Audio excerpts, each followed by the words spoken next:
আমি শুরুতে সূরাতুল বাকারার 158 নম্বর আয়াত তেলাওয়াত করেছি, যেখানে আল্লাহ তাআলা ইরশাদ করছেন, শাহরু রমাদান আল্লাযী উনজিলা ফীহিল কুরআন হুদাল লিন-নাসি ওয়া বাইয়িনাতিন মিনাল হুদা ওয়াল ফুরকান। অর্থাৎ এই রমাদান মাসে কোরআনকে নাজিল করা হয়েছে এবং এটা হচ্ছে হুদাল লিন-নাস, মানুষের জন্য এটা হচ্ছে হেদায়েত স্বরূপ। আল্লাহ বলেননি যে হুদাল লিল মুত্তাকিন, মুত্তাকিদের জন্য হেদায়েত স্বরূপ, হুদাল লিল মুসাল্লিন, শুধুমাত্র মুসল্লিদের জন্য এই কোরআনটা হেদায়েত স্বরূপ, এরকম আল্লাহ বলেছেন? বলেননি। আল্লাহ তাআলা বলেছেন হুদাল লিন নাস, গোটা মানব মণ্ডলের জন্য এই কোরআনটা হচ্ছে হেদায়েত স্বরূপ। ওয়া বাইয়িনাতিন মিনাল হুদা, এবং হেদায়েতের সুস্পষ্ট নিদর্শন। ওয়াল ফুরকান, এবং সত্য মিথ্যার পার্থক্যকারী হিসেবে এই কোরআন এসেছে। It differentiate between right and wrong. আপনি যখন কোরআন পড়বেন, কোরআন বুঝবেন, কোরআনের মেজাজে যখন নিজের মেজাজকে সাজাবেন, কোনটা সত্য কোনটা মিথ্যা এটা আপনি আইডেন্টিফাই করতে পারবেন। ফুরকান, আপনার মধ্যে এরকম একটা ক্যাপাসিটি আসবে, আপনি শুনলেই বুঝবেন না এটা তো ভণ্ডামি, আপনি শুনলেই বুঝবেন না এটাই হক। এটার জন্য এত ফতোয়া জানা আপনার লাগবে না, এত ডক্টরেট ডিগ্রি আপনার লাগবে না, আপনি নিজেই বুঝতে পারবেন। এতটুকু আকল আল্লাহ তাআলা আমাদেরকে দিয়েছেন। তাহলে এটা হচ্ছে গোটা মানব মণ্ডলীর জন্য হেদায়েত। আমাদের হিন্দু ভাইরা কোরআন থেকে হেদায়েত নিতে পারবে, আমাদের নাস্তিক ভাইরা কোরআন থেকে হেদায়েত নিতে পারবে, বৌদ্ধরা কোরআন থেকে হেদায়েত নিতে পারবে। এটা আমাদের শুধু নিজেদের একার সম্পদ না, আমরা মুসলিমরা শুধু এটা আমাদের কিতাব না, এটা মানব মণ্ডলীর জন্য আল্লাহ তাআলা নাজিল করেছেন। এবং এই কিতাবটা আল্লাহ তাআলা এই বরকতময় রমাদানুল মুবারাকে নাজিল করেছেন। এবং এই কোরআন আল কারীমটা এটা হচ্ছে একটা টাইমলেস মিরাকেল। আই রিপিট, আমি আবার বলছি, এই কোরআন কারীম এটা হচ্ছে একটা টাইমলেস মিরাকেল, আলটিমেট মিরাকেল। এটা হচ্ছে এমন একটা মুআজিজা যেটা চিরন্তন মুআজিজা, এটার মুআজিজার কোনো শেষ নাই। দেখেন, আমরা সূরাতুল ফাতিহা প্রতিদিন পড়ি, তারাবির নামাজে 20 রাকাত পড়ি 20 বার, সারাদিনের নামাজে কমপক্ষে 17 বার। এতবার আমরা সূরাতুল ফাতিহা পড়ছি। যার বয়স 50 সে কমপক্ষে গত 40 বছর যাবত এভাবে পড়তেছে। কখনো কি মনে হয়েছে যে সূরাতুল ফাতিহাটা একটু পুরাতন হয়ে গেছে, অনেক পুরান হয়ে গেছে, 40 বছর ধরে পড়ে এখন নতুন কিছু একটা পড়া দরকার? এরকম ফিলিং কি আমাদের কখনো হয়? কথা বলেন, কখনো হয়? হয় না। আলহামদুলিল্লাহ রাব্বিল আলামিন যখন সুদাই স্টান দেয় ভালোই লাগে, কলিজাটা ঠান্ডা হয়ে যায়। যত বছর শুনবো ভালোই লাগে, ঠিক কি না? কারণ এটা হচ্ছে টাইমলেস মিরাকেল, এটার মুআজিজার শেষ নাই। সব নবীকে আল্লাহ তাআলা মুআজিজা দেন, বিষ্ণু ঈসা ইসলামকে আল্লাহ তাআলা এই কোরআনকে মুআজিজা হিসেবে দিয়েছেন এবং এটা চিরকাল থাকবে। সুবহানাল্লাহ পড়েন। সব নবীকে আল্লাহ তাআলা as a proof of their prophethood, তারা যে নবী এটার প্রমাণ হিসেবে আল্লাহ মুআজিজা দেন। এবং সব মুআজিজার ইতি ঘটে গিয়েছে, কিন্তু কোরআনের ইতি ঘটে নাই। আপনারা একটু খেয়াল করলেই বুঝবেন, দাউদ আলাইহিস সালামকে আল্লাহ তাআলা মুআজিজা দিয়েছেন এবং আল্লাহ তাআলা বলেছেন ওয়া আলান্না লাহুল হাদিদ, আমি দাউদ নবীর জন্য লোহাকে নরম করে দিয়েছি। দাউদ আলাইহিস সালাম যদি লোহার মধ্যে টাচ করতেন, মুহূর্তে লোহা গলে নরম হয়ে যেত। ওই গলিত লোহা দিয়ে তিনি অনেক কিছু বানাতে পারতেন। কিন্তু মজার ব্যাপার হচ্ছে, দাউদ আলাইহিস সালাম যখন ইন্তেকাল করলেন, পৃথিবীর আর কেউ কি লোহা ধরলে গলে নরম হতো? সবাই বলবেন, নরম হতো না। দাউদ আলাইহিস সালাম ইন্তেকাল করলেন, উনি শেষ, সাথে সাথে ওনার মুআজিজাও শেষ। কেউ আর লোহা ধরে গলাতে পারেনি, নরম করতে পারেনি।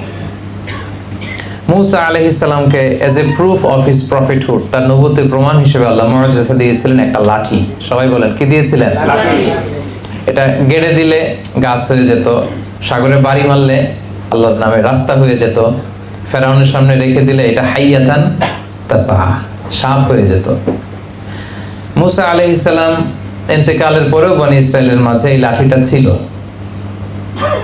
তাবুতের ভেতরে ছিল। তাবুত বাকিয়াতু মিন আলী মূসা ওয়া আলী হারুন, এখানে ছিল। মূসা আলাইহিস সালামের ব্যবহৃত পাগড়ি ছিল, জামা ছিল, এই লাঠিটাও ছিল। কিন্তু এই লাঠি আর কেউ ধরলে কি সাপ হতো? কথা বলেন। এই লাঠি দিয়ে আর কেউ লোহিত সাগরে আছাড় মারলে কি রাস্তা হতো? হতো না। তার মানে নবী বিদায়, সাথে সাথে নবীর মুআজিজাও বিদায়। ঈসা আলাইহিস সালামের মুআজিজা ছিল আরো চমকপ্রদ। উনি মাটি দিয়ে পাখি বানাতেন, তারপরে ফু দিলে এটা জীবন্ত পাখি হয়ে উড়ে চলে যেত। ওয়া উবরিউল আকমাহা ওয়াল আবরাসা ওয়া উহিল মাউতা বিইذنিল্লাহ। উনি অন্ধ রোগীর চোখে হাত বুলিয়ে দিলেন, অন্ধ ব্যক্তির দৃষ্টিশক্তি ফিরে পেত। ধবল রোগী, কুষ্ঠ রোগীর গায়ে টাচ করে দিলে সাথে সাথে মুহূর্তে ভালো হয়ে যেত। মৃত লাশের সামনে দাঁড়িয়ে যদি বলতেন ইয়া আব্দুল্লাহ কুম বিইذনিল্লাহ, হে আল্লাহর বান্দা আল্লাহর আদেশে দাঁড়াও, মুহূর্তে দাঁড়িয়ে যেত। অনেক ইসরায়েলি বর্ণনাতে এমনও এসেছে যে ওনার যখন হরিণের গোশত খেতে ইচ্ছে হতো, ঈসা আলাইহিস সালাম হরিণ ধরে জবাই করতেন, জবাই করে হরিণের গোশত খেতেন, কিন্তু হাড্ডিগুলো খেতেন না, হাড্ডিগুলো রেখে দিতেন। হরিণের গোশত উনি আগুনে ঝলসে খাওয়া শেষে হাড্ডিগুলোর দিকে ইঙ্গিত করে বলতেন কুম বিইذনিল্লাহ, আল্লাহর আদেশে উঠে যাও। মুহূর্তে এই মরা হাড্ডি থেকে জীবন্ত হরিণ হয়ে লাফিয়ে লাফিয়ে জঙ্গলে চলে যেত। সুবহানাল্লাহ বিহামদি। তো ঈসা আলাইহিস সালাম আবার ইন্তেকাল করেননি, একজন নবী কেবল ইন্তেকাল করেননি, ঈসা আলাইহিস সালাম।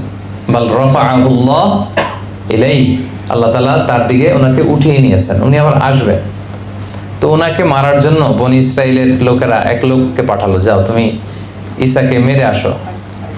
তো সে মারতে যেয়ে এই ঘটনাটা খেয়াল করে বুঝেন, তাদেরই একজন লোককে বনি ইসরাইল বললো, যাও ঈসাকে মারার জন্য এই ঘরে ঢুকো।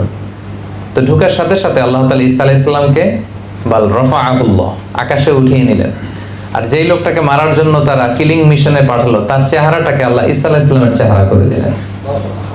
এবার ওরা বলে ঘটে নাকি, আসে না কেন আমাদের কিলার তো ফিরে না, দেখি তো কি হয়েছে। এবার সবাই যে ঘরের ভিতরে ঢুকে দেখে এই তো ঈসা বসে আছে। বলেন তো এটা কি ঈসা না মিসা? আসলে ঈসা কোথায়? বাল রাফাআহুল্লাহ, আল্লাহ তাআলা তো ঈসা আলাইহিস সালামকে উঠিয়ে নিয়েছেন। আর তাদের লোকের চেহারা আল্লাহ ঈসা আলাইহিস সালামের চেহারার মতো বানিয়ে দিয়েছেন। তারা ঢুকে দেখে এই তো ঈসা।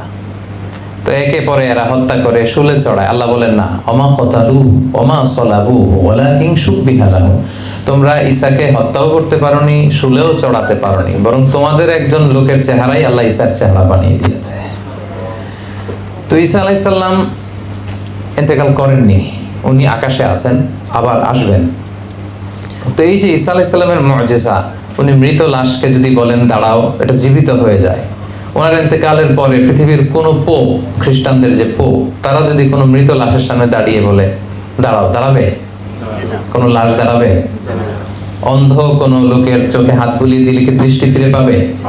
পাবে না। তার মানে নবীরও বিদায়, সাথে সাথে নবীর মুজিজাও বিদায়। কিন্তু বিশ্বনবী মুহাম্মদ রাসূলুল্লাহ সাল্লাল্লাহু আলাইহি ওয়াসাল্লামের প্রতি আল্লাহ তাআলা এই যে কোরআনকে সবচেয়ে বড় মুজিজা করে নাযিল করেছেন।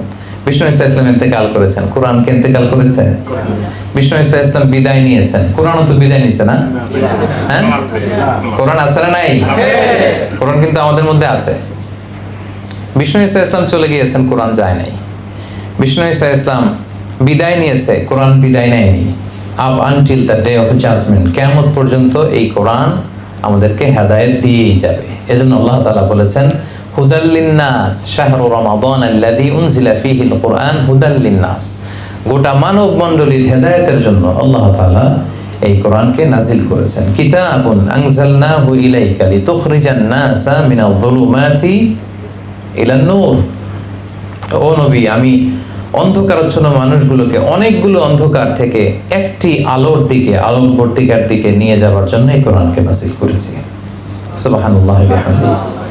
তাহলে প্রথম কথা আমরা বুঝলাম যে এটা হচ্ছে হুদাল লিন্নাস, শুধু মুসলমানদের কিতাব না, বরং গোটা মানব বিশ্বের কিতাব। 2 নম্বর আমরা বুঝলাম এটা হচ্ছে টাইমলেস মিরাকেল। এটা এমন একটা মিরাকেল, এটা শেষ নাই, যে এটা নিয়ে আসছে নবী চলে গেছে বাট এটা যায় নাই, কারণ এটা মিন সিফাতিল্লাহ, আল্লাহ তাআলার সিফাত। এই কোরআনের লয় নাই, ক্ষয় নাই, এটার কোনো ধ্বংস নাই। কিয়ামত পর্যন্ত গোটা মানব মণ্ডলীর হেদায়েতের জন্য এই কোরআনকে কিন্তু আল্লাহ তাআলা অবশিষ্ট রাখবেন। ইভেন কোরআনের সবগুলো কপি যদি আগুন দিয়ে জ্বালিয়েও দেওয়া হয়, আমাদের হাফেজে কোরআনদের হৃদয়ে কোরআন আছে না নাই? আমরা 10 জন হাফেজকে একসাথে বসালে তাদের মাধ্যমে কোরআনকে আবার লিখে নিতে পারবো, প্রিন্ট করে নিতে পারবো, ঠিক কিনা?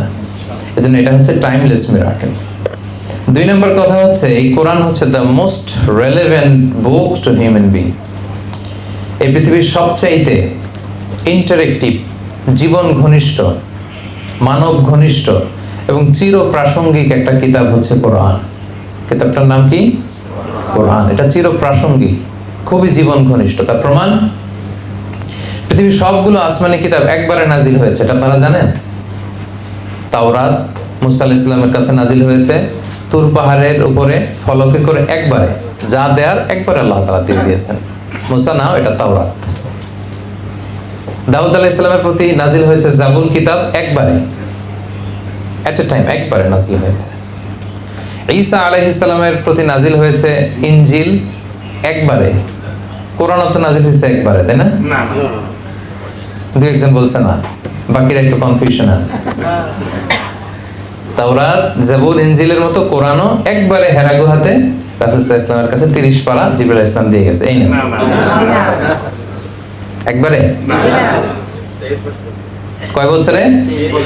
23 বছরের একটা লং পিরিয়ড অফ টাইমে কোরআন নাজিল হয়েছে। কতটা ইন্টারঅ্যাক্টিভ দেখেন। এটা অন্যান্য কিতাবের মতো হুট করে একবারে প্রেসক্রিপশন প্যারাসিটামল 3 বেলা এরকম না। এটা একটু একটু করে মানব জাতির প্রয়োজন অনুসারে, প্রয়োজনের তাগিদে, প্রেক্ষাপটের আলোকে, যখন যেখানে যতটুকু দরকার ঠিক তখন সেখানে ততটুকু নাজিল করেছে কে? আল্লাহ। এজন্য কোরআন হচ্ছে the most interactive, the most relevant book to human being. মানুষের জন্য এর চাইতে রেলেভেন্ট প্রাসঙ্গিক গ্রন্থ আর হতে পারে না।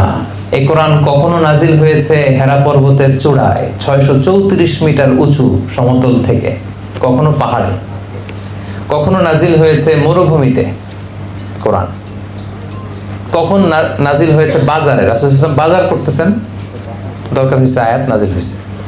কখনো নাজিল হয়েছে সফরে, কখনো নাজিল হয়েছে ঘরের ভেতরে অন্দরমহলে, কখনো এই কোরআন নাজিল হয়েছে সরাসরি ডিরেক্টলি যুদ্ধের ময়দানে, আবার কখনো এই কোরআন নাজিল হয়েছে আল্লাহ তাআলার আরশে। মেরাজে যখন রাসূল সাল্লাল্লাহু আলাইহি ওয়াসাল্লামকে নিয়ে যাওয়া হয়েছিল তখনও কোরআন নাজিল করেছে কে?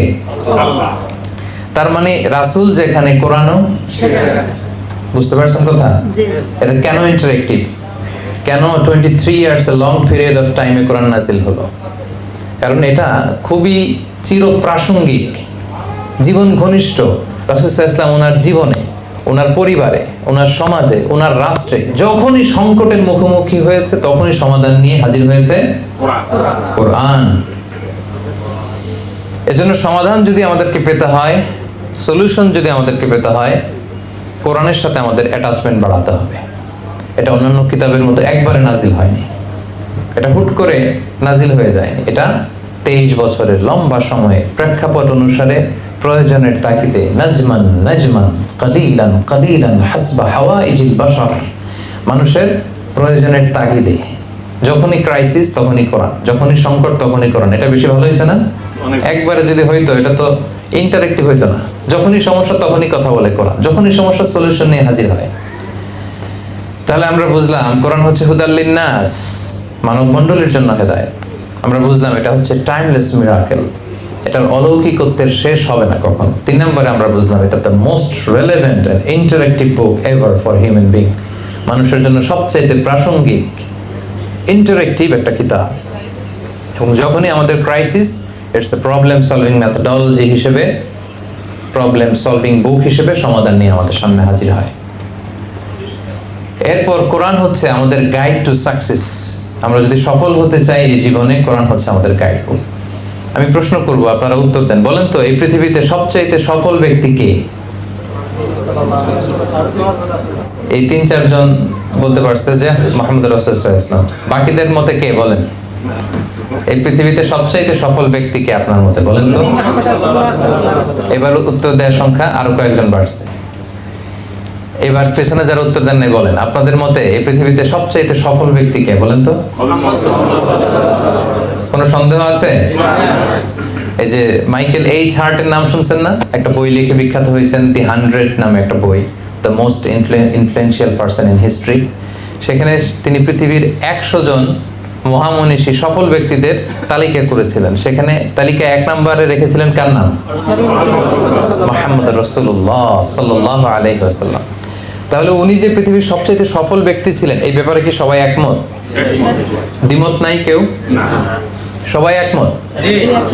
আচ্ছা আচ্ছা, তাহলে সবার উত্তর মিলে গেল। এবার বলেন তো, এই যে পৃথিবীর মহাসফল যে ব্যক্তিটা ছিলেন মুহাম্মদ রাসূলুল্লাহ, ওনার গাইড বুকটা কি ছিল বলেন? হ্যাঁ, ওনার গাইড বুকের নাম ছিল কোরআন। আমরা সবাই একমত পৃথিবীতে সবচাইতে সফল ব্যক্তি হচ্ছেন তিনি, এবং ওনার যে গাইড বুকটা ছিল সেটা হচ্ছে কোরআন। সো আমরা যদি এই পৃথিবীতে সফল হতে চাই, সফলতার দেখা যদি পেতে চাই, তাহলে এই গাইড বুকটা আমাদের মানার দরকার আছে না নাই? এটা হচ্ছে সলিউশন হাজির করে। আপনি যেই সমস্যায় পড়েন না কেন, আপনার জীবনের পরতে পরতে যত সমস্যা আসে, যত ধরনের ঝামেলা আসে, সবগুলোর সমাধান আপনি এই কোরআনে পাবেন। কারণ আল্লাহ তাআলা বলেন, মা ফাররাতনা ফিল কিতাবি মিন শাই, এই কিতাবে আমি কিছু বাকি রেখে দেইনি। তোমাদের সফলতার জন্য যা যা দরকার তার সব কিছু কোরআনের ভিতরে নাজিল করেছেন কে? আল্লাহ তাআলা কিন্তু সবটুকু নাজিল করেছেন। তাহলে এটাও আমরা বুঝলাম যে এটা হচ্ছে আমাদের গাইড টু সাকসেস। আমরা যদি সফল হতে চাই, আমরা মুসলিম হিসেবে সবার আগে সমাধান খুঁজবো কোরআনে। এজন্য সম্মানিত শুধু কোরআন নাজিলের মাসে আমাদের ব্রত হওয়া উচিত যে কোরআনের সাথে আমরা আমাদের অ্যাটাচমেন্ট কত বাড়াতে পারি, কত বেশি বেশি তেলাওয়াত করতে পারি, কত বেশি এটার অর্থ করতে পারি। আল্লাহর হাবিব সাল্লাল্লাহু আলাইহি ওয়াসাল্লাম সহিহ মুসলিমের বর্ণনায় বলেন, ইকরাউল কুরআন ফাইন্নাহু ইয়াতি ইয়াউমাল কিয়ামাতি শাফিআন লিআসহাবি।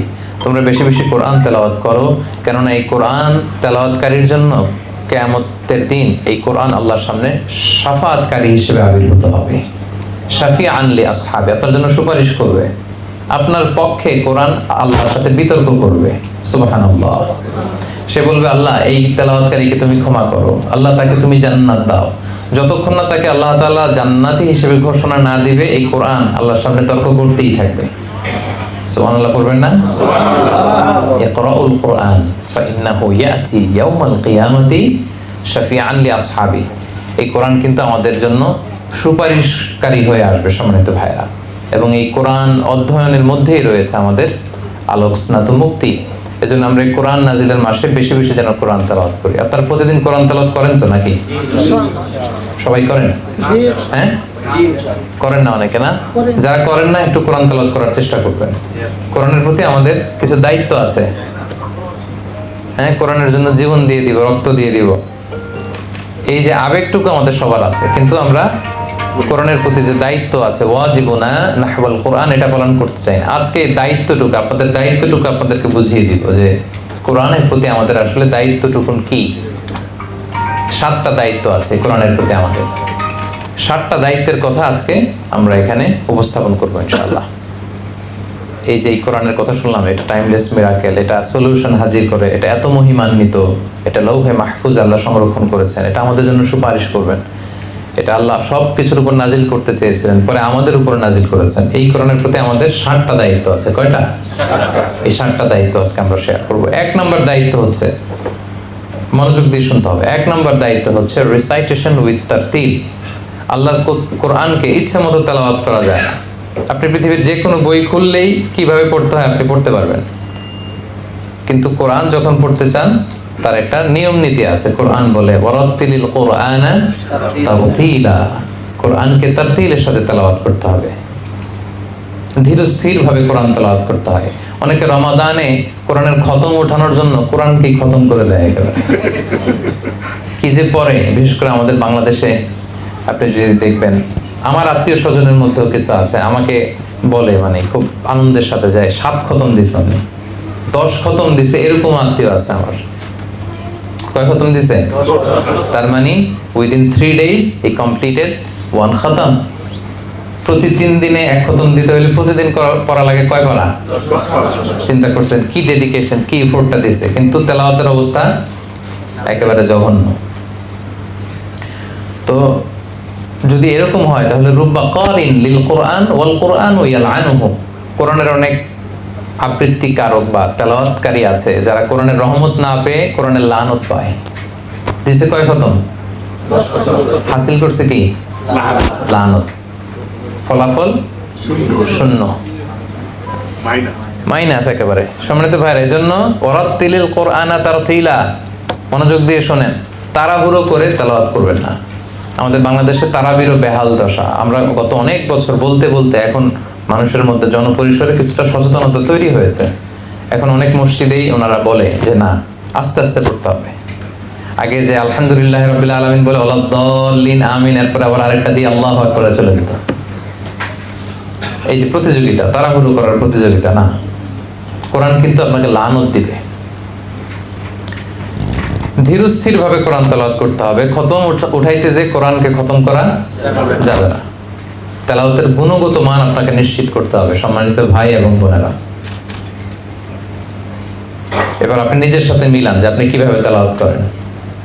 ধীরস্থির ভাবে আমাদেরকে তেলাওয়াত করতে হবে। এটাকে আরবিতে তারতিল বলা হয়। ওয়ারাতিল কুরআনা তারতিলা। আপনি তাজবিদ মেনটেন করে, মাখারিজুল হুরুফ মেনটেন করে, সিফাত মেনটেন করে আপনি ধীরস্থির ভাবে পড়বেন। তবেই আপনি প্রতি অক্ষরে কয় নাকি 10 নাকি। কোরআনের প্রতি অক্ষরের তেলাওয়াতে কয় নাকি বলেন? এটা তখন যখন ওয়ারাতিল কুরআনা তারতিলা, আপনি যখন তারতিলের সাথে তেলাওয়াত করবেন তখন আপনি এই সওয়াবটা পাবেন। তাহলে ফার্স্ট এন্ড ফরমোস্ট রিমাইন্ডার হচ্ছে তাড়াহুড়ো করে পড়বো না। আমরা দেখি তো বিষ্ণু ইসলাম কিভাবে পড়তেন, উনি কিভাবে তেলাওয়াত করতেন। আনাস রাদিয়াল্লাহু তাআলা আনহু বলেন, কানা রাসূলুল্লাহ সাল্লাল্লাহু আলাইহি ওয়াসাল্লাম ইয়ামুদ্দু বিহা সাওতাহু মাদ্দান। রাসূলুল্লাহ সাল্লাল্লাহু আলাইহি ওয়াসাল্লাম টেনে টেনে কোরআনের আয়াত তেলাওয়াত করতেন, টেনে টেনে পড়তেন। সো আমরা যেন টেনে টেনে পড়ি। আম্মা জান, আমাদের আম্মা জান রাসূলুল্লাহ সাল্লাল্লাহু আলাইহি ওয়াসাল্লামের প্রিয়তমা স্ত্রী উম্মে সালামা রাদিয়াল্লাহু তাআলা আনহা বলেন, কানা রাসূলুল্লাহ সাল্লাল্লাহু আলাইহি ওয়াসাল্লাম ইয়াকাত্তিউ কিরাআতাহু আয়াতান আয়াতান। তিনি প্রতিটা আয়াত পড়ে পড়ে থামতেন। এক আয়াত শেষ, স্টপ, আরেক আয়াত স্টপ। আলহামদুলিল্লাহি রাব্বিল আলামিন, থামলাম। আর রহমানির রহিম, মালিকি ইয়াউমিদ্দিন, ইয়াকা না'বুদু ওয়া ইয়াকা নাস্তাঈন। থামলাম না প্রতি আয়াত পড়ে পড়ে? রাসূলুল্লাহ সাল্লাল্লাহু আলাইহি ওয়াসাল্লাম প্রতিটি আয়াত পড়ে পড়ে থামতেন, আবার নতুন আয়াত শুরু করতেন, আয়াত শেষ, থামতেন, আবার নতুন আয়াত শুরু করতেন। মনে থাকবে তো সম্মানিত ভাইরা? আচ্ছা। এবং তিনি বলতেন, যায়্যিনুল কুরআনা বিআসওয়াতিকুম, তোমরা তোমাদের কণ্ঠে সুর করে কোরআন পড়ো। বিষ্ণু ইসলাম আমাদেরকে ওসিয়ত করেছেন যে তোমরা সুর করে কোরআন পড়বা। তিনি বুখারীর বর্ণনায় ধমকও দিয়েছেন যে লাইসা মিন্না মান লাম ইয়াতাগান্না বিল কুরআন, যে গুনগুনিয়ে নাইস মেলোডি দিয়ে নাইস ভয়েসে কোরআন পড়ে না সে আমার দলভুক্ত নয়। যে সুন্দর ভয়েস দিয়ে সুর করে কোরআন পড়ে না সে আমার দলভুক্ত নয়। কত বড় ওয়ার্নিং দেখছেন। এজন্য সুর করে টেনে টেনে প্রতি আয়াত শেষে থেমে থেমে কোরআন পড়তে রাজি আছেন তো সবাই? সুর করে পড়বেন। অনেকে বলে হুজুর আমার কোনো সুর নাই। অনেকে বলে, কে বলছে আপনার সুর নাই? বাথরুমে গেলে তো ঠিকই বাথরুম সিঙ্গার হয়ে যায়। বাথরুমের ভিতরে গেলে দেখবেন কিন্তু কাপড় কাচতেছে আর গুনগুনিয়ে গাইতেছে, তো তখন সুর আসে কোথা থেকে? তার মানে প্রতিটা মানুষের গলাতেই আল্লাহ সুর দিয়েছেন। কারো হয়তো খুবই সুরেলা গলা, কারো হয়তো কিছুটা কম, কিন্তু সুর আছে। সুর ছাড়া মানুষ নাই। যেই সুরে আল্লাহ দিয়েছে সেটাকে আপনি বিউটিফাই করে সুন্দর করে তেলাওয়াত করার চেষ্টা করবেন। সবাই রাজি আছেন তো ইনশাআল্লাহ? এক নাম্বার দায়িত্ব আপনারা বুঝাই দিলাম, রিসাইটেশন উইথ তারতিল, তারতিলের সাথে তেলাওয়াত করবেন ভাইরা। 2 number, listening to Quranic recitation, Quran তেলাওয়াত শুনতেও হবে। কোরআন তেলাওয়াত শুনতেও হবে, এটা অনেক বড় সওয়াবের কাজ। ওয়া ইযা কুরিআল কুরআনু ফাসতামিউ লাহু ওয়া আনসিতু লাআল্লাকুম তুরহামুন। যখন কোরআনের তেলাওয়াত হয় মনোযোগ দিয়ে শোনো, with attention, with vast concentration. ফাসমাউ বলেন নাই, সিম্পলি শোনো না, ফাসতামিউ। এখানে অক্ষর বেশি, আরবিতে বলে কাসরাতুল মাবানি তাদুল্লু আলা কাসরাতিল মাআনি। যেই শব্দে আরবিতে অক্ষর বেশি ওটার অর্থ বেশি। আল্লাহ বলছেন ফাসতামিউ, মনোযোগ দিয়ে শোনো, লাআল্লাকুম তুরহামুন। ওয়া আনসিতু, চুপ থাকো। কোরআন তেলাওয়াতের সময় কোনো কথা চলবে না, চুপ থাকো। লাআল্লাকুম তুরহামুন, রহমতের বারিধারা নাজিল করবে কে? আল্লাহ। সুবহানাল্লাহ। কোরআন শুনলেও রহমত পাওয়া যায়, সওয়াব হয়। এজন্য বাসায় আওয়াজ করে কোরআন ছেড়ে দিয়ে রাখবেন, গাড়িতে কোরআন ছেড়ে দিয়ে রাখবেন। নাকি গাড়িতে গান ছেড়ে দিয়ে রাখেন? হ্যাঁ, যদি গান ছেড়ে দিয়েও রাখেন আজকে থেকে এটা চেঞ্জ করবেন। আরব শায়েখদের কোরআন তেলাওয়াত এটা আপলোড করে আপনি গাড়িতে শুনবেন। ওই গাড়িতে ইনশাআল্লাহ অ্যাক্সিডেন্ট হবে না ইনশাআল্লাহ, বিইذনিল্লাহ। আল্লাহর তেলাওয়াত যখন শুনতেছেন অ্যাক্সিডেন্ট হবে না, আল্লাহ তাআলা হেফাজত করবেন। তো গাড়িতে যখন উঠবেন ওখানে আমরা গান চালাবো না ভাইরা, কি চালাবো? মনে থাকবে সবার ইনশাআল্লাহ। হ্যাঁ, শেখ আব্দুর রহমান আস-সুদাইসের তেলাওয়াত অনেকে পছন্দ করে, আপলোড করে নেন, ডাউনলোড করে শোনেন। শেখ সুরাইমেরটা শোনেন, তারপরে মিষ্টি কণ্ঠ যাদের শুনতে ভালো লাগে, শেখ মিশারি রাশেদ আল আফাসি, ওনার তেলাওয়াত শুনতে পারেন। বান্দার ইবনে আব্দুল আজিজ আল বালিনের তেলাওয়াত শুনতে পারেন। মাহির মা আগালির তেলাওয়াত শুনতে পারেন। আমাদের বাংলাদেশে যারা আন্তর্জাতিক পর্যায়ে কেরাতে ফার্স্ট হয়ে আসে, এদেরও তেলাওয়াত পাওয়া যায় সুন্দর, আপনি শুনতে পারেন। এগুলো গাড়িতে ছেড়ে দিয়ে রাখবেন, কারণ কোরআন পড়লেও সওয়াব, শুনলেও সওয়াব। তাহলে 2 নম্বর দায়িত্ব বুঝে পাইছেন তো? ইনশাআল্লাহ। আচ্ছা, 3 নম্বর হচ্ছে teaching and learning the holy Quran. Quran শিখা এবং শেখানো। শিখা শেখানো দুইটাই ভালো কাজ। শিখতে হবে, শেখাইতে হবে, শেখার কোনো শেষ নাই। আমি বাংলাদেশে থাকতে বিভিন্ন জায়গায় কেরাত পড়তাম, একটু একটু আলোচনাও করতাম। মিশরে যখন গিয়েছি, আমাদের কেরাত আলহামদুলিল্লাহ শুদ্ধ ছিল, কিন্তু মিশরের অনেক আরব শায়েখদের কাছে যখন আমরা পড়তাম, বলতো এইটা এইভাবে হয় না, এইভাবে, এটা এইভাবে আদায় করতে হবে। আমার এক আলজেরিয়ান শায়েখ ছিল, সে আমারে বলতেছে পড়ো, আমার আউযুবিল্লাহি হয় না এর কাছে, কি বলবো আমি, মানে হচ্ছে, সে চাচ্ছে আরো উচ্চ মাকামের। হ্যাঁ, তা আমাকে সে আরবি কবিতা দিয়ে ঠিক করে দিতেছে। আমাকে বলতেছে ওয়ারাক্কিল হামজাতা মিন আউযু ওয়া ফাখমিত তাআ দাল মাশযুযু ওয়া শানশিনিশ শিনা ফিশ শাইতানি আফাহিমতা ইয়া মিজানার রহমানি। মানে কবিতা বানায় আমাকে ঠিক করে দিতেছে, বলতেছে রাক্কিল হামজা ফি আউযু, আউযুর মধ্যে আউযু, আউযু আ বলতে গেলে আরো চিকন করবা।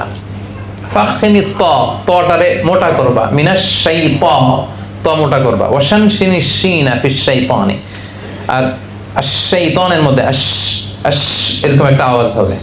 তো এগুলো তো আমরা আদায় করি না। তো সে আমাকে এরকম উচ্চাঙ্গের কেরাতের, উচ্চমানের কেরাত শিক্ষা দিচ্ছিল। তার মানে শিখার শেষ নাই। তো শায়েখকে আমি প্রায় শোনাতাম। শোনাবেন, একজন ভালো শায়েখ পেলেই শোনাবেন। আমি আমার ইউনিভার্সিটিতে অনেক হাফেজদেরকে কোরআন শোনাই, পেলেই আমি বলি একটু শোনো আমার কোরআন। আর আরব শায়েখদের পেলে তো কথাই নেই, আমি সুযোগ পেলে বলি যে একটু শোনেন। তো আপনি কোরআন শোনাবেন, কারণ কোরআন শিখা শিখানো it's a life long process, এটা শেষ নাই। খায়রুকুম মান তাআল্লামাল কুরআনা ওয়া আল্লামাহু, the best person among you who learns Quran and teaches it to others. সবচেয়ে শ্রেষ্ঠ সে যে নিজেও শিখে অন্যরাও শেখায়। আপনি একজনের শুধু সূরা ফাতিহা শিখাই দিলেন, সে আজীবন যত নামাজ পড়বে সূরা ফাতিহা, তার সওয়াব কমবে না, কিন্তু একটা পার্সেন্টেজ সওয়াব আপনার আমলনামায় আছে না নাই? আছে। সে যদি আবার আরেকজনের সূরা ফাতিহা শিখায় দেয়, এ যদি আবার আরেকজনের শুদ্ধ করায় দেয়, এভাবে সাদাকায়ে জারিয়া কিয়ামত পর্যন্ত আপনার আমলনামায় সওয়াব পেতেই থাকবেন, আপনি পেতেই থাকবেন, পেতেই থাকবেন। সুবহানাল্লাহ বিহামদিহি। তো এইজন্য কোরআন যেন আমরা শিখে নেই। কোরআন কে কে পারেন না পড়তে, আমি হাত তোলাবো না, ভয় নাই। নিজের সাথে নিজে একটু বোঝাপড়া করেন যে বয়স কত হইলো, এখনো শুদ্ধভাবে কোরআন পড়তে পারি না, কি জবাব দিব আমরা আল্লাহর কাছে? No excuse will be granted that day, for sure I am telling you. সেদিন কোনো এক্সকিউজ আপনি পাবেন না, কারণ এত সহজ হয়েছে এখন অ্যাক্সেসিবিলিটি। রবিবারে কোরআনের ক্লাস হয়, অনলাইনে কোরআনের কোর্স হয়, অভাব নাই। কি এক্সকিউজ দিবেন আপনি আল্লাহর কাছে সেদিন? সব পারেন, কোরআন পারেন না কেন? আপনি পারেন না কেন? আপনার একটা শক্ত সিদ্ধান্তই পারে আপনাকে কোরআনের ছাত্র বানাতে। আজকের এই কায়েদ ফাউন্ডেশনের এই প্রোগ্রাম থেকে সিদ্ধান্ত নেন, তওবা করেন। যারা এখনো কোরআন শিখেন নাই, যে আল্লাহ তুমি এত দামি দামি কথা আমাদের জন্য পাঠাইছো, কি বললাম, আমি পড়ার সৌভাগ্যটাই অর্জন করলাম না, আমার মতো হতভাগা তো আর কেউ হতে পারে না। সিদ্ধান্ত নেন যে সঠিকভাবে শুদ্ধভাবে কোরআন তেলাওয়াত শিখবেন, ইনশাআল্লাহ বলেন সবাই। এবং এই বয়সে যদি কোরআন শিখেন তার ডাবল সওয়াব। রাসূল সাল্লাল্লাহু আলাইহি ওয়াসাল্লাম বলেন ওয়াল্লাযী ইয়াকরাউল কুরআন ওয়া ইয়াতাতা'তাউ ফীহি ওয়া হুয়া লাহু শাকুন ফালাহু আজরান। যে কোরআন পড়তে যে তা'তা'a ইয়াতাতা'তাউ, এর অর্থ হচ্ছে জিহ্বায় আটকে যায়। পড়তে গেলে বয়স হয়েছে 50, এখন জিহ্বা মোটা হয়ে গেছে, পড়া যায় না, আটকে যায়, এর ডাবল সওয়াব। কোরআন পড়তেছে এই সওয়াব, আর ওই যে আটকে যাচ্ছে ওইটার সওয়াব। সুবহানাল্লাহ বিহামদিহি। কত সহজ করে দিচ্ছে আল্লাহ। তো এই জন্য আমরা কোরআন শিখবো, শিখাবো। রাসূলুল্লাহ সাল্লাল্লাহু আলাইহি সাল্লামের কাছে জিবরাইল আলাইহিস সালাম প্রতি রমাদানে পুরো কোরআনটা রিভাইজ করে শোনাতেন। সারা বছর যা নাজিল হয়েছে জিবরাইল ইসলাম রিভাইজ করতেন। এবার জিবরাইল ইসলাম চুপ, রাসূল সাল্লাল্লাহু আলাইহি সাল্লাম পড়তেন, রিভাইজ করতেন, জিবরাইল শুনতো। যে বছর রাসূল সাল্লাল্লাহু আলাইহি সাল্লাম ইন্তেকাল করবেন, ওই বছর পুরো কোরআনটা জিবরাইল রাসূল সাল্লাল্লাহু আলাইহি সাল্লামকে 2 বার শুনিয়েছেন। রাসূল সাল্লাল্লাহু আলাইহি সাল্লাম জিবরাইল ইসলামকে 2 বার শুনিয়েছেন। কোরআন এমনি এমনি আসে নাই আমাদের কাছে, এটাতে অনেক ইফোর্ট, অনেক ডেডিকেশন, অনেক ব্যাপার ছিল। এবং স্বয়ং রাসূলুল্লাহ সাল্লাল্লাহু আলাইহি ওয়াসাল্লাম, আমরা তো মানুষের কাছে কোরআন শোনাইতে গেলে লজ্জা লাগে, রাসূলুল্লাহ সাল্লাল্লাহু আলাইহি ওয়াসাল্লাম সাহাবীদেরকে কোরআন শোনাতেন। সাহাবীদের মধ্যে সবচেয়ে বড় কারি সাহাবী ছিল উবাই ইবনে কাব। উবাই ইবনে কাবের কাছে যে রাসূল সাল্লাল্লাহু আলাইহি ওয়াসাল্লাম বলেন, ইয়া উবাই ইন্নাল্লাহা আমারানি আন আকরা আলাইকা কুরআন, হে উবাই, আল্লাহ আমাকে আদেশ দিয়েছে আমি যেন তোমারে কোরআন শোনাই। হে উবাই, আল্লাহ আমাকে অর্ডার করেছে আমি যেন তোমার কাছে যে কোরআন করি, তোমারে কোরআন শোনাই। উবাই বিশ্বাস করতে পারলেন না। উনি বললেন, কি বললেন, ইয়া রাসূলুল্লাহ, আল্লাহু সাম্মানি, আল্লাহ আমার নামটা সরাসরি আমার নামটা ধরে বলছে। আল্লাহু সাম্মানি, রাসূল সাল্লাল্লাহু আলাইহি ওয়াসাল্লাম বললেন, নাম, তোমার নাম ধরে বলেছে। উনি আবার বললেন, আনা যুকিরতু ইনদা রাব্বিল আলামিন, আমি আরশের মালিকের সামনে আমার নামটা উচ্চারিত হয়েছে, উনি আমার নাম নিছে। রাসূল সাল্লাল্লাহু আলাইহি ওয়াসাল্লাম বললেন, না, হ্যাঁ ভাই, তোমার নাম বলেছে। উনি আবেগ আপ্লুত হয়ে কান্নায় ভেঙে পড়লেন। রাসূলুল্লাহ সাল্লাল্লাহু আলাইহি ওয়াসাল্লাম উবাই ইবনে কাবকে কোরআন শোনাতেন। ইবনে মাসউদ রাদিয়াল্লাহু তাআলা আনহুকে, এগুলো সব বুখারীর হাদিস, সংক্ষেপে আমি শুধু শোনাচ্ছি। ইবনে মাসউদ রাদিয়াল্লাহু তাআলা আনহুকে বললেন, ইবনে মাসউদ ইকরা আলাইয়াল কোরআন, তুমি একটু কোরআন পড়ো তো। ইবনে মাসউদ বললেন, আকরাউ আলাইকা ওয়া আলাইকা উনজিল ইয়া রাসূলুল্লাহ, আপনার কাছে কোরআন নাজিল হয়, আপনার সামনে আমি কিভাবে কোরআন পড়বো? রাসূল সাল্লাল্লাহু আলাইহি ওয়াসাল্লাম বললেন, ওয়া ইন্নী উহিব্বু আন আসমাআহু মিন গায়রি, আমি যেমনি অন্যকে কোরআন শোনাতে পছন্দ করি, আমি অন্য থেকে শুনতেও পছন্দ করি। তার মানে রাসূলুল্লাহ সাল্লাল্লাহু আলাইহি ওয়াসাল্লাম স্বয়ং উনি সাহাবীদের কাছে বসে কোরআন শোনাতেন, আবার কোন সাহাবীর কাছ থেকে কোরআন শুনতেন। তার মানে কোরআন পড়া, পড়ানো, শোনা, শোনানো সবটাই সওয়াবের কাজ। আপনি আপনার স্ত্রীর কাছ থেকে শুনবেন, আপনি আপনার স্ত্রীকে শোনাবেন, আপনি আপনার সন্তানের কাছ থেকে শুনবেন। এখন তো সহজ হয়ে গেছে, হোয়াটসঅ্যাপে আমি রেগুলার শুনি আমার ওয়াইফের কাছ থেকে কোরআন তেলাওয়াত, আমার মেয়ের কাছ থেকে কোরআন তেলাওয়াত, আমিও পাঠাই, ওরাও পাঠায়, ওরা ভুল করলে আমি আবার ভয়েস দিয়ে শুধরে দিই। এখন তো সহজ। আপনি কোন এক্সকিউজ দিয়ে পার পেতে চান বলেন? আমি পারি নাই, বুঝি নাই, শিখি নাই, পাই নাই, no excuse will be granted that day. কোনো এক্সকিউজ আপনি দিতে পারবেন না। সো আমরা যেন কোরআন পড়ি, আমরা যেন অন্যকে শিখাই। সম্মানিত ভাইরা, পারা যাবে তো ইনশাআল্লাহ? আচ্ছা, তাহলে 3 নম্বর দায়িত্ব বুঝে পাইলে। 4 নম্বর দায়িত্ব হচ্ছে মেমোরাইজেশন, মুখস্থ করা। কোরআন মুখস্থ করাটাও কিন্তু আমাদের দায়িত্ব। ইন্না নাহনু নাযালনা যিকরা ওয়া ইন্না লাহু লাহাফিজুন, আমি আল্লাহ কোরআন নাজিল করেছি, এই কোরআন হেফাজতের দায়িত্ব আমি আল্লাহ নিয়েছি। তো এখন আল্লাহ কি নিজে এসে কোরআন হেফাজত করবে? কাদের মাধ্যমে করবে? আমাদের মাধ্যমে। কোরআনকে হেফজ করে রাখা এটা আমাদের দায়িত্ব। নট নেসেসারি যে পুরো কোরআনই হেফজ করতে হবে। আমাদের দেশে একটা ব্যাড কালচার হচ্ছে, এক ছেলেরে নিয়ত করছে এটারে দিব হেফজখানায়, তুই 30 পারা করবি, আর এটারে বানানো ইঞ্জিনিয়ার, ওর 1 পারাও করার দরকার নেই। এরকম না টেন্ডেন্সিটা? মানে যারা হেফজখানায় পড়বে ওরা দুনিয়ার সব দায়িত্ব নিয়ে আসছে কোরআন হেফাজত করার। আসলে ব্যাপারটা এমন নয়। আমাদের প্রত্যেকের দায়িত্ব এই কোরআনকে হেফাজত করা, পড়ার মাধ্যমে, হেফজ করার মাধ্যমে, রিভাইজ করার মাধ্যমে, মেমোরাইজেশন করার মাধ্যমে। মিশরে আমরা এটা দেখেছি, আমি তো 4-5 বছর আল আজহার ইউনিভার্সিটিতে পড়েছি। মিশরে দেখেছি এই কালচারটা আরবদের মধ্যে আছে। ওরা সবাই হেফজ করে, যে পারে 30 পারাই করে, না পারলে 20 পারা, না পারলে 10 পারা, না পারলে 5 পারা, না পারলে জুজ আম্মা কোরআনের 30তম পারাটা, আমপারাটা 1 পারা হইলেও এরা মুখস্থ করবে। সুবহানাল্লাহ। মিশরি ড্রাইভারদের দেখতাম সামনে সবসময় কোরআন রাখতো। তো আমি এক ড্রাইভারকে একদিন জিজ্ঞেস করতেছি, হাবিবি হাফিজতা কাম গুজ মিনাল কোরআন, কয় পারা মুখস্থ করছস? আল্লাহ মা আলিশ বা 10 আজজাস, মানে সে লজ্জা পেয়ে গেছে, বলতেছে আমি আসলে খুব লজ্জিত, আমি তো বেশি পারি নাই, মাত্র 10 পারা। পেশায় কি? পেশায় ড্রাইভার। আর আমাদের দেশের ড্রাইভার গুলা দেখেন, গাঞ্জা খেয়ে এরপরে ট্রাক নিয়ে নামে রাস্তায়, ইয়াবা খেয়ে, সিগারেটের গন্ধে আপনি কাছেই যেতে পারবেন না। আর ওখানে ড্রাইভাররা মুখস্থ করতেছে, পরিবেশ ওটা করে নিছে, সবাই মুখস্থ করে। 5 পারা 10 পারা ভেরি কমন, এটা সবাই, এটা জিজ্ঞেস করা লাগে না। 5 পারা 10 পারা এটা প্রত্যেকেরই মুখস্থ।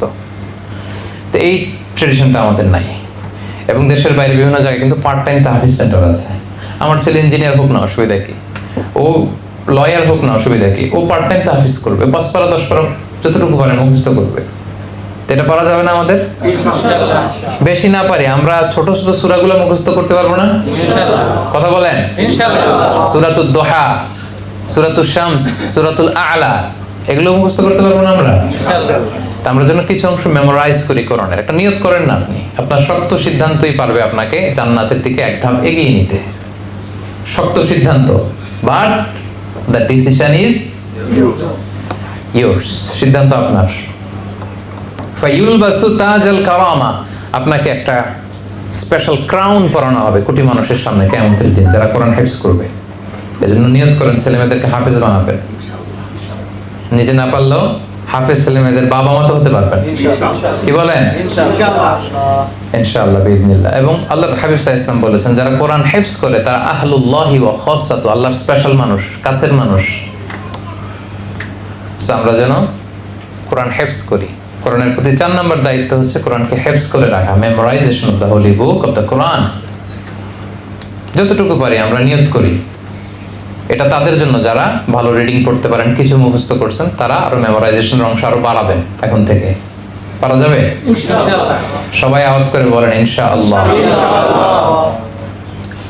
5 নম্বর দায়িত্ব, to understand its meaning in your own mother tongue. আপনার মাতৃভাষায় আপনার এই কোরআনটাকে বুঝতে হবে। এটা হচ্ছে সবচেয়ে ইম্পর্টেন্ট।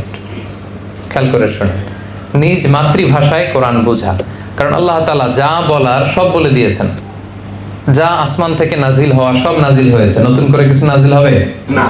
বলেন বলেন, নাজিল হবে? আর কোন নবী আসবে? যা নাজিল হওয়া, যা আসা সব চলে এসেছে। যা বলার সব বলে দিয়েছেন। এটা বুঝতে হবে আপনাকে। আপনি ইউএস এর এম্বাসিতে কোনো একটা অ্যাপ্লাই করছেন, ওখান থেকে ইংরেজিতে লেটার পাঠিয়েছে, বুঝেন না, তো এটা নিয়ে কি বসে থাকেন? কি করেন? হ্যাঁ, ট্রান্সলেট করেন, গুগল ট্রান্সলেটরের কাছে যান, যে ইংরেজিতে এক্সপার্ট ওর কাছে যান। চায়না যাবে আপনার ছেলে, বাংলাদেশে আমার সাথেই তো ঘটছে এরকম। মিশরে যাবে এক ভদ্র মহিলার ছেলে, তো ওখানে কোম্পানি থেকে যে আরবি লেটার আসছে কিছু বুঝে না, আমার কাছে চলে আসছে। আমি ছুটিতে গেছিলাম দেশে, ভাবছেন মিশরে পড়ছেন তো আরবি বুঝে, হ্যাঁ আমরা তো আরবি বুঝি। তো ওইটা বোঝার জন্য ঠিকই কত মাইল পাড়ি দিয়ে আমার বাসায় আসছে। ইংরেজি না বুঝলে কত মাইল পাড়ি দিয়ে ইংলিশ ল্যাঙ্গুয়েজ সেন্টারে যান, চাইনিজ না পারলে চাইনিজে যান। সব তো পারেন আপনি, কম বোঝেন না তো দুনিয়ার বিষয়। এটা বোঝেন না কেন? এখানে তো গাফলতি কেন? বুঝতে হবে আপনাকে। বাংলা ভাষায় একজন হিন্দু, কেউ কেউ বলেন সর্বপ্রথম, আবার কেউ কেউ বলেন না প্রথম না, তবে উনি কাজটা করেছিলেন। কোরআন শুরুর দিকে একজন কোরআনের অনুবাদ করেছিলেন, পুরো কোরআন। নাম কি? গিরিশচন্দ্র সেন। ধর্ম হিন্দু। ধর্ম কি? হিন্দু। তো হিন্দু হয়ে কোরআনের অর্থ বুঝে তুমি বোঝো না কেন? আল্লাহ যদি এটা বলে, সিম্পল। হিন্দুর বেটা হয়ে কোরআন অর্থ বুঝতে পারলো, তুমি পারলা না কেন? তোমার কি এক্সকিউজ? ও পারলো তো হিন্দু, তো তুমি পারলা না কেন? কি উত্তর দিবেন বলেন? So no excuse will be granted that day. সেদিন কোনো এক্সকিউজ কিন্তু গ্রহণ হবে না। সম্মানিত ভাই এবং বোনেরা, আমরা যেন মাতৃভাষায় এই কোরআনের মেসেজগুলো হৃদয়ঙ্গম করার চেষ্টা করি। কোরআনের অনুবাদ আছে, বঙ্গানুবাদ আছে, মর্মবাণী আছে। এই স্মার্টফোন নাই এরকম তো কোনো লোকই নাই এই হলরুমে, তাই না? এইখানে আপনি অ্যাপস ডাউনলোড করতে পারবেন। সিম্পলি প্লে স্টোরে যে বা অ্যাপ স্টোরে যে বাংলা কোরআন লিখলে চলে আসতেছে। 114টা চ্যাপ্টার, কত নবীদের কাহিনী, কত আদেশ নিষেধ, জীবন পরিবর্তন করার মতো কত বার্তা, কত মেসেজ। আপনি তো সব মিস করতেছেন এগুলো যদি না পড়ে থাকে। আপনি যে কি মিস করতেছেন আপনি নিজেও জানেন না। এজন্য নিয়ত করেন আপনি কোরআন অর্থ সহ পড়বেন, বঙ্গানুবাদ। সূরাতুল ইখলাসের অর্থটাই পড়েন না। কুল হুয়াল্লাহু আহাদ, আল্লাহুস সামাদ, লাম ইয়ালিদ ওয়া লাম ইউলাদ ওয়া লাম ইয়াকুল লাহু কুফুয়ান আহাদ। এত সহজভাবে, এত ছোট্ট পরিসরে, এত প্রিসাইজলি আল্লাহ নিজের পরিচয় দিচ্ছেন। লাম ইয়ালিদ ওয়া লাম ইউলাদ, তিনি কাউকে জন্ম দেননি, কারো কাছ থেকে জন্ম নেননি। ওয়া লাম ইয়াকুল লাহু কুফুয়ান আহাদ, তার সমকক্ষ কেউ নাই, তার মতো কেউ নাই, তিনি তার মতো। সুবহানাল্লাহ, কি সুন্দর মেসেজ তিনি দিয়েছেন। মহাবিশ্ব সম্পর্কে কত কিছু বলেছেন। মানব জাতি কিভাবে আসলো, জিন জাতি কিভাবে আসলো, নবীদের হিস্ট্রি কি, রাসূল সাল্লাল্লাহু আলাইহি ওয়াসাল্লামের জীবনে কি কি ঘটেছে, সব কোরআনে আল্লাহ বলে দিয়েছেন, কিছু বাকি রাখে নাই। আল্লাহ বলেছেন আফালা ইয়াতাদাব্বারুনাল কোরআন, কোরআনকে একটু পড়বা, একটু বুঝবা, একটু হৃদয়ঙ্গম করবা, একটু রিফ্লেকশনগুলো নিয়ে ঘাটাঘাটি করবা, একটু সময় হয় না? আম আলা কুলুবিন আকফালুহা, নাকি তোমাদের মনের অন্তরে তালা ঝুলে আছে? আল্লাহ বলেন যারা কোরআনের অর্থ, এটার মেসেজটা বুঝতে চায় না, ওদের অন্তরে তালা ঝুলে আছে। এই অন্তরের মনের জট, চিন্তা জট, এই তালা খুলতে হবে আপনাকে কোরআন দিয়ে। নিয়ত করেন যে প্রতিদিন আমরা কোরআনের অর্থ পড়বো, অর্থ বুঝবো। ইনশাল্লাহ। 3 জন বলছে খালি করবেন, সবাই করবেন। এবার সাউন্ড হয়েছে অনেক। তো সম্মানিত ভাইরা, এগুলো হচ্ছে রিমাইন্ডার। শক্ত একটা সিদ্ধান্ত আপনাকে নিতে হবে যে আমি কোরআন যদি না পারি, আমি পড়তে শিখবো। আমি যদি পড়তে পারি, আমি পরিমাণ বাড়াবো, আমি কিছু সূরা মুখস্থ করব। এরপরে আমি মাতৃভাষায় কোরআন পড়বো। আমি অনেক ইংরেজি পড়ুয়া মানুষকে চিনি, মাদ্রাসায় পড়ে নাই, কোনোদিন যায় নাই, ইংরেজি পড়ুয়া প্রতি রমাদানে কোরআনটাকে শুরু থেকে শেষ পর্যন্ত অনুবাদ করে। সহিহ বুখারী অনুবাদ করে ফেলেছে, মুসলিম অনুবাদ করে ফেলেছে। তো এরা ইংরেজি পড়ুয়া হয়ে পারলে আমরা পারবো না কেন? কি বলেন? হ্যাঁ, জাস্ট একটু চেষ্টার ব্যাপার, একটু আপনার শক্ত সিদ্ধান্তের ব্যাপার। আপনাকে শক্ত একটা সিদ্ধান্ত নিতে হবে যে আমি কোরআনের শুরু থেকে শেষ পর্যন্ত আল্লাহ কি বলেছে আমি শুনতে চাই। মনে চায় না? আল্লাহ আপনারে কি বললো, কি বার্তা দিল, আপনার জন্য আল্লাহ কথা বলে পাঠাইছে, আপনি পড়তেছেন না। এটা কি কোরআনকে নেগলেক্ট করা নয়? সেজন্য আমরা যেন কোরআনকে মাতৃভাষায় বোঝার চেষ্টা করি। অ্যাপসে আপনি ডাউনলোড করে নেবেন, প্রতিদিন আধা পৃষ্ঠা, 3 লাইন, কমপক্ষে 1 লাইন হলে আপনি পড়েন, শুরু করে দেন, আজকে থেকে শুরু করেন। না পারলে জিজ্ঞেস করেন কাউকে। আরে ইংরেজি পড়ুয়া, স্কুল পড়ুয়া, কনভেনশনাল শিক্ষায় শিক্ষিত, পড়তে পড়তে পড়তে পড়তে মানুষ আলেম হয়ে গেছে। আছে না এরকম? অভাব নাই, অভাব নাই। আপনিও পারবেন, আপনার একটা শক্ত সিদ্ধান্ত লাগবে। তাহলে আমরা যেন মাতৃভাষায় কোরআন বুঝি। 6 নম্বর দায়িত্ব হচ্ছে রিফ্লেকশন অ্যাকর্ডিং টু আন্ডারস্ট্যান্ডিং। আপনি যখন বুঝতে আরম্ভ করবেন, তখন আপনার দায়িত্ব বেড়ে যাবে, ওই অনুযায়ী আপনাকে পালন করতে হবে। এবং যখন পড়বেন, আপনি নোটস রাখবেন। এখন তো মোবাইলেই নোটস চলে আসছে, কাগজ কলমও লাগে না। হাজার হাজার নোটস আছে এখানে। আমার মাথায় কোনো আইডিয়া আসলে আমি লিখে ফেলি এখানে। আপনারাও নিশ্চয়ই এটা করেন। যে কোনো নোটস, প্রয়োজনীয় জিনিস আমরা লেখার সুযোগ আছে না এখানে, লিখে ফেলবেন। কোশ্চেন জাগলেই লিখে ফেলবেন। এরপরে কোনো স্কলারকে পেলে জিজ্ঞেস করবেন। কোরআন সার্কেল করবেন, স্টাডি সার্কেল করবেন। এক একটা আয়াত, ও কি বুঝলো, এই আয়াত থেকে তুমি কি বুঝলা, আমি কি বুঝলাম, এইভাবে পড়লে হজম হবে আয়াতটা। একটা আয়াতকে ডাইজেস্ট করতে হয়, তারপরে এখান থেকে রিফ্লেকশন বেরোয়। পারবেন তো ইনশাআল্লাহ নাকি? মালয়েশিয়াতে এরকম একটা কোরআন পড়ুয়া, কোরআন মনা একটা কমিউনিটি আমরা গড়ে তুলতে পারবো না? হ্যাঁ, পারবো ইনশাআল্লাহ। ইনশাআল্লাহ। তাহলে 6 নম্বর দায়িত্ব হচ্ছে reflection according to understanding. Note করবেন, কোরআন পড়ে পড়ে বুঝে বুঝে যদি দেখলেন যে আপনার কোনো কিছুতে ভুল জানা আছে, নিজেকে সংশোধন করে ফেলবেন মুহূর্তেই। অন্যের কাছে পৌঁছে দেওয়ার একটা সংকল্প করবেন। কোরআনের সমাজ বিনির্মাণের স্বপ্ন লালন করবেন এবং সে স্বপ্ন বাস্তবায়নের জন্য প্রাণান্তকর প্রচেষ্টা করবেন। পারা যাবে তো ইনশাআল্লাহ। 6টা চলে গেল। লাস্ট দায়িত্ব, হলিস্টিক অ্যাপ্রোচে কোরআনকে বুঝতে হবে এবং মানতে হবে। মানে সামগ্রিক কোরআনকে মানতে হবে। অনেকে এখানে পিস পিস করে। কি করে? কোরআনের শিক্ষা যদি পিস পিস করে, যে করে আল্লাহ ওরে পিস পিস করে ফেলবে। মানে এই বিষয়গুলো আমার ভালো লাগে, আমি মানলাম, এগুলো সমস্যা। এখানে বলতেছে ইউসিকুমুল্লাহু ফি আওলাদিকুম লিযাকারি মিসলু হাযিল উনসায়াইন। ছেলে যদ্দুর পাবে, মেয়ে পাবে তার অর্ধেক। এই জায়গায় ঝামেলা লেগে গেছে। সব মানতেছে, কিন্তু এখানে দেখতেছে যে আমি আমার ছেলেরা যদ্দুর দিছি, মেয়েরে অর্ধেক দিতে হবে। সরাসরি কোরআনের ভার্ডিক্ট। এইটা তো ঝামেলা লেগে যাইতেছে। এরকম একটা আয়াতের কথা বললাম, এরকম বহু জায়গা আছে দেখবেন আপনার সাথে কন্ট্রাডিক্ট। বাদ দেন আপনার চিন্তা, বাদ দেন আপনার মতাদর্শ, বাদ দেন আপনার সব। কোরআন যেই দিক নির্দেশনা দিয়েছে, কোরআন যেই আদর্শের দিকে আমাদেরকে ডাকে, ওইটাই আমাদের আদর্শ। ঠিক কি না? এই জন্য আধা আধা করে মানা যাবে না, টোটাল প্যাকেজ। আফাতুমিনুনা বিবা'দিল কিতাবি ওয়া তাকফুরুনা বিবা'দ। আল্লাহ বলে কোরআনের একটু মানবা আর একটু ছাড়বা, আবার তুমি মুমিন বলে নিজেকে দাবিও করবা। Not so easy man. এত সোজা না। এরকম করলে দুনিয়াতে আমি তোমাদেরকে দিব লাঞ্ছনা গঞ্ছনা, আর আখিরাতে তোমাদের জন্য থাকবে ভয়ঙ্করতম আযাব। এজন্য টোটাল প্যাকেজ, পুরো কোরআনটাকে টোটাল প্যাকেজ হিসেবে মানতে হবে, পুরোটা। কিছু মানলাম, কিছু ছাড়লাম। যেটা আমার মনের সাথে মিলে ভাল লাগে ওইটা মানলাম, যেটা আমার দলের সাথে মিলে ওইটা মানলাম, যেটা আমার আদর্শের সাথে মিলে শুধু ওইটা মানলাম, যেটা আমার চিন্তা চেতনার সাথে মিলে শুধু ওইটা মানলাম। এইভাবে আপনার মন মতো ভাগ ভাগ করে কোরআন মানা যাবে নাকি? কথা বলেন। হোলিস্টিক অ্যাপ্রোচে পুরো কোরআনের আদর্শটা, পুরো কোরআনের শিক্ষাটা, পুরো কোরআনের লেসন এন্ড রিফ্লেকশন আপনাকে মানতে হবে। এটার মধ্যে কোনো ভাগাভাগি করা চলবে না। এই হচ্ছে 7টা দায়িত্ব। বুঝে পেয়েছেন আপনাদের দায়িত্ব? মনে থাকবে সবার? আমি 7টা আরেকবার একটু আপনাদের সামনে রিপিট করি। শুরুতে আমি কিছু ইন্ট্রোডাক্টরির কথা বলেছিলাম, তারপরে বলেছিলাম 1 নম্বর দায়িত্ব হচ্ছে আমাদের রিসাইটেশন উইথ তারতিল, অর্থাৎ তারতিলের সাথে ধীরস্থিরভাবে কোরআন তেলাওয়াত করতে হবে। ধীরস্থিরভাবে সুন্দরভাবে তেলাওয়াত করতে হবে, তাড়াহুড়ো করা যাবে না। 2 নম্বর বলেছিলাম লিসনিং টু কোরআনিক রিসাইটেশন, তেলাওয়াত শুনতে হবে। গাড়িতে ছেড়ে দিয়ে রাখবেন, বাসায় লাউড স্পিকারে দিয়ে রাখবেন, যদি সবাই শুনতে চান, অন্যরা শুনতে না চাইলে ছোট ভলিউমে দিয়ে রাখবেন, শুনবেন, শুনলেও সওয়াব। 3 নম্বরে বলেছিলাম teaching and learning the holy Quran, Quran শিখা, শেখানো, অন্য থেকে শোনানো। আপনি আপনার ওয়াইফকে শোনাবেন, আপনার ওয়াইফ আপনাকে শোনাবে, বাচ্চাকে শোনাবেন, বাচ্চা আপনাকে শোনাবে। নিজে শিখবেন, অন্যকে শেখাবেন, মৃত্যুর আগ পর্যন্ত। এটা কন্টিনিউয়াস প্রসেস।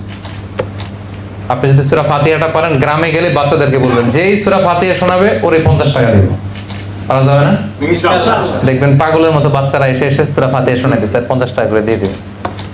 তখন অন্যরা যেগুলো আধা মুখস্থ করতে পারে না, ওইটাও মুখস্থ করে এসে বলবে আমি তো করছি, আমারটা দেন, আমিও পারি, আমারে দেন। এই যে ইন্সপিরেশন কাজ করবে। 3 নম্বর। 4 নম্বর হচ্ছে সম্মানিত ভাই এবং বোনেরা মেমোরাইজেশন, মুখস্থ করতে হবে। একটু একটু করে মুখস্থ করবেন। শুধু আপনার হাফেজ ভাইদের কাঁধে সব দায়িত্ব দিয়ে দেন না। প্রত্যেকে আমরা কোরআন একটু একটু করে হেফজ করার চেষ্টা করবো, মুখস্থ করার চেষ্টা করবো যতটুকু পারি। 5 নম্বর হচ্ছে খুবই গুরুত্বপূর্ণ, to understand its meaning in your mother language, আপনার নিজ ভাষায়। আপনি চাইনিজ, তো চাইনিজ ভাষায় ট্রান্সলেশন অফ দ্য হোলি কোরআন আছে, পড়েন।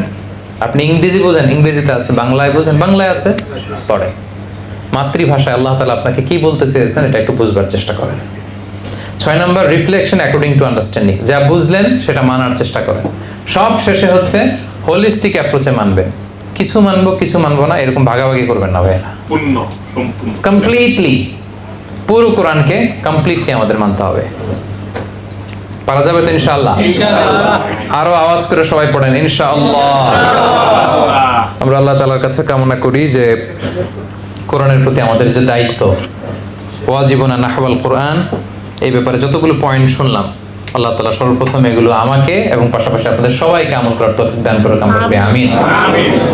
আমরা যেন ওই কোরআনের মাসে বেশি বেশি কোরআন তেলাওয়াত করি, আমরা যেন বেশি বেশি কোরআনের তেলাওয়াত শুনি, আমরা যেন মাতৃভাষায় কোরআনের বঙ্গানুবাদ পড়ি, কোরআনের তাফসীর পড়ি, এবং কোরআন দিয়ে সাজানো একটা সমাজ যেন আমরা বিনির্মাণ করার ক্ষেত্রে সৌভাগ্যবান অংশীদার যেন আমরা হই। আল্লাহ তাআলা আমাদের সবাইকে কথাগুলো বুঝার ও আমল করার তৌফিক দান করুক। হাদা মা ইনদি ওয়াল ইলমু ইনদাল্লাহ, আলাইহি তাওয়াক্কালতু ওয়া ইলাইহি উনীব। আসসালামু আলাইকুম ওয়া রাহমাতুল্লাহি ওয়া বারাকাতুহু।